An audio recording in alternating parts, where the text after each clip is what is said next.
దేశంలో జనగణనకు జెండా ఊపారు. ఈసారి కుల గణన లెక్కను కూడా తీయనున్నారు. జనాభా లెక్కింపు ప్రక్రియను 2 దశలుగా చేపడుతున్నారు. దేశంలో 15 ఏళ్ల తర్వాత జనగణన షురూ కానుంది. దీనికి సంబంధించి కేంద్ర హోంశాఖ గెజిట్ నోటిఫికేషన్ విడుదల చేసింది. ప్రతి రాష్ట్రంలోనూ 2 దశల్లో జనగణన చేపడతారు. కేంద్ర పాలిత ప్రాంతాలైన లడఖ్, జమ్మూ కాశ్మీర్తో పాటు హిమాచల్ ప్రదేశ్, ఉత్తరాఖండ్ రాష్ట్రాల్లో 2026 అక్టోబర్ 1కి జనగణన ముగుస్తుంది. ఇక మిగిలిన రాష్ట్రాలు, కేంద్ర పాలిత ప్రాంతాల్లో 2027 మార్చి 1 నాటికి జనగణను పూర్తి చేస్తారు. ఈసారి జనగణనతో పాటు కులగణన కూడా చేయనున్నారు.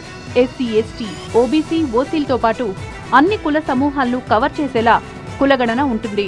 మొదటి దశలో గృహ జాబితా, గృహ గణన ఉంటుంది. దీనిలో ప్రజలకు అందుబాటులో ఉన్న సౌకర్యాలతో పాటు శాశ్వత లేదా తాత్కాలిక గృహాల డేటాను సేకరిస్తారు. ఈ దశలో సమగ్ర చిరునామా రిజిస్టర్ రూపొందిస్తారు. రెండో దశలో వ్యక్తులకు సంబంధించిన వివరణాత్మక సమాచారం సేకరిస్తారు. పేరు, వయస్సు, జెండర్, మతం, కులం, విద్య, వృత్తి, వలస మొదలైనవి నమోదు చేస్తారు. తొలిసారి డిజిటల్ పద్ధతిలో జనాభా లెక్కింపు ప్రక్రియ జరగనుంది.